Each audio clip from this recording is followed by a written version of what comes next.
केरल और कर्नाटक में हो रही भारी बारिश ने इन दोनों राज्यों का बुरा हाल कर दिया। कर्नाटक में जहां रेड अलर्ट जारी है, वहीं केरल के भी कई जिलों में मौसम विभाग ने भारी से बहुत भारी बारिश की संभावना जताई।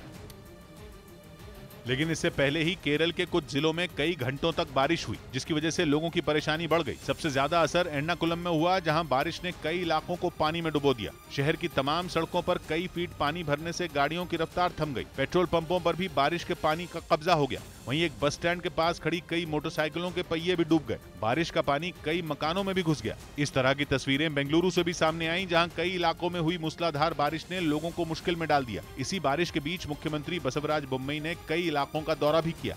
इधर भारत की जमीन पर नजरें गड़ाए बैठा चीन अपनी आदत से बाज नहीं आ रहा। सेना ने बताया कि तिब्बत में अरुणाचल प्रदेश से लगने वाली सीमा के पास चीन अपने यहां तेजी से इंफ्रास्ट्रक्चर बनाने में लगा है। लेकिन सेना ने दावा किया कि चीन से निपटने में भारत भी पीछे नहीं और भारत भी लगातार अपना इंफ्रास्ट्रक्चर मजबूत कर रहा है। भारतीय सेना का कहना है कि चीन एलएसी के पास लगातार सड़कें बना रहा है, रेल लाइनें बिछा रहा है और तो और 5G मोबाइल टावर भी इंस्टॉल करने में लगा है। यानी चीन का जोर जबरदस्त कनेक्टिविटी पर है, ताकि सीमा पर अपनी सेना की मूवमेंट तेजी से कराकर वो फिर भारत के साथ नया विवाद खड़ा कर सके। चीन एलएसी के पास कई गांव भी बना चुका है, लेकिन भारतीय सेना ने भरोसा दिया कि वो चीन की हर हरकत पर नजर रखे हुए है और उसकी हर साजिश से निपटने के लिए बिल्कुल तैयार है। उधर अमेरिका की खुफिया एजेंसी FBI ने चेतावनी दी कि परमाणु बम के लिए उत्तर कोरिया के शासक किम जोंग उन नया हथकंडा अपना रहे हैं।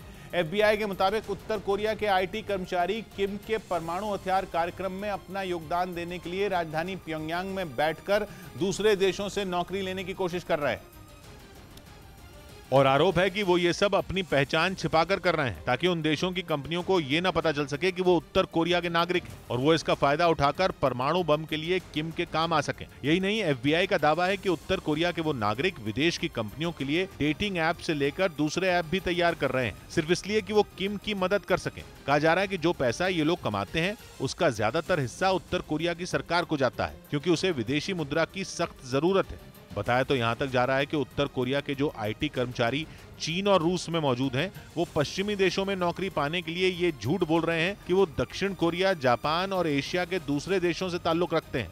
आरोप तो ये भी है कि अपनी सरकार की मदद करने के लिए उन्होंने अमेरिका और इंटरनेशनल बैंकों के ग्राहकों के खातों से जुड़ी जानकारियों की भी चोरी की।